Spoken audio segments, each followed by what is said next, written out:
Et puis, pour cette ultime séquence de la semaine, nous sommes rejoints par Catherine Blanc, sexologue et psychanalyste à Paris. Catherine, on va finir la semaine avec une question de Valentine. On l'écoute. Bonjour, merci pour votre émission. Alors en fait, mon copain ne veut pas que l'on retire le préservatif alors qu'on est ensemble depuis 8 mois déjà. On s'est pourtant fait dépister. Moi, je me pose vraiment la question, pourquoi il ne souhaite pas faire l'amour sans cette protection? J'ai l'impression d'être vraiment une fille de passage. Qu'est-ce que vous en pensez de votre côté, de votre point de vue de professionnel? Bah oui, on veut votre vie de professionnelle, Catherine, parce que c'est vrai que 8 mois après s'être fait dépister ensemble, je dis pas que c'est pas bien, mais peut-être elle est pas toute seule, quoi. Enfin, je sais pas pourquoi on ne voudrait pas retirer cette protection 8 mois après tant de précautions, quoi, surtout. Qui sont louables, hein, toutes ces précautions, bien sûr. Alors, c'est amusant parce que, évidemment, vous n'entendez que le risque de contamination.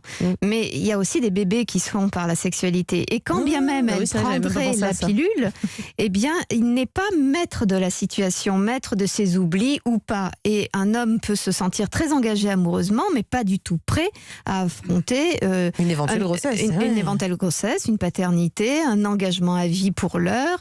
Et il a besoin d'être dans cette sécurité, notamment. Il y a cette possibilité. J'avais même pas pensé non plus, Jimmy. Je sais pas si ça vous c'est la première chose à laquelle je pensais. Ah oui, voilà, c'est donc une réflexion d'homme, du coup. C'est vrai, j'avais pas pensé à ça. Parce que vous prenant la pilule, vous allez vous dire, il n'y a pas de risque, le seul risque, voilà. Mais bon, d'accord. Tandis qu'un homme va dire, oui, mais est-ce qu'elle prend bien la pilule? Et si elle fait des loupés?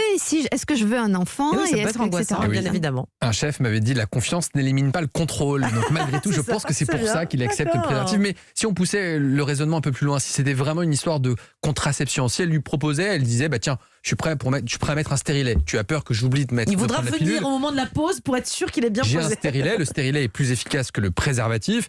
Et si malgré tout il refuse, est-ce que c'est peut-être une histoire justement d'aller voir à droite ou à gauche et en disant je vais pas prendre de risque et je vais être clean dans la tromperie en mettant un préservatif? Alors, bien sûr qu'il y a ce sujet qui peut être là, et c'est d'ailleurs toute son inquiétude, c'est le sentiment d'être une parmi plein d'autres, avec du coup quand même une bienveillance, comme vous l'aurez dit. Elle aille voir ailleurs, justement, il n'a peut-être pas confiance en elle. Vous n'aviez pas pensé à ça non plus. Ouais. Donc vous voyez, selon de quel point de vue on se place, on ne voit pas les choses sous le même angle, effectivement.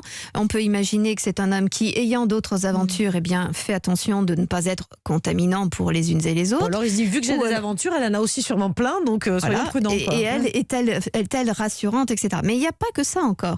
Il y a des hommes qui ont aussi une anxiété par rapport à la notion justement de mélange de fluides.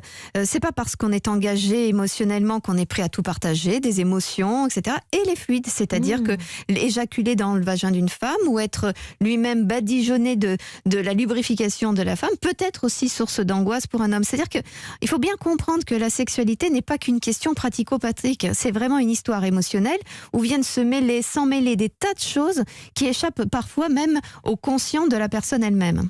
Et du coup, on n'insiste pas, en fait, dans ces cas-là, puisque si on a, il ne dira jamais. Si jamais la question, non. Mais il va me dire, oui, écoute, c'est parce que je vais voir à droite ou ailleurs, ou parce que je n'ai pas confiance en toi. Il va y avoir du mensonge. Mais ça veut dire qu'il faut faire avec en attendant. Peut-être. Est-ce que c'est une preuve d'amour de retirer le préservatif à ce moment-là? Comment elle fait? Je crois qu'il faut déjà. La preuve d'amour n'est pas de se mettre en danger si on y voit un danger quel qu'il soit. Une femme qui pousserait un homme à enlever son préservatif, alors que lui peut-être la protège, mais ne peut pas, parce que pour l'instant il est peut-être entre deux eaux, et puis il va aller petit à petit chemin faisant vers cette relation.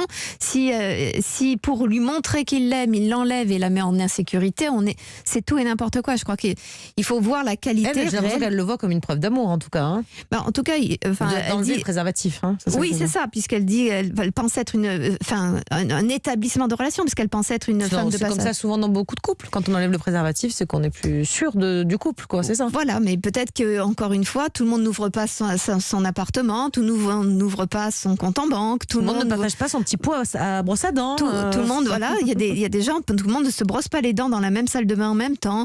Vous voyez, il y a des tas de choses, des tas d'intimité, et peut-être qu'avoir un préservatif, c'est une façon de se préserver un peu de ce partage d'intimité qui peut être psychiquement. Il va dire une bêtise, j'en suis sûre. Ça y est, je pense il accepte de mettre son zizi dans le vagin. Excusez-moi, l'intimité, elle est déjà rompue. Je vois pas en quoi le préservatif raison. Mais non, vous avez raison, Jimmy, sauf que il y a certaines femmes qui vont me dire d'une certaine manière qu'il ne s'est rien passé quand il y a eu un préservatif, et qui s'est passé, par exemple, dans le cas d'infidélité, quand elles ont été infidèles avec préservatif et infidèles sans préservatif, elles considèrent l'infidélité que le sans préservatif.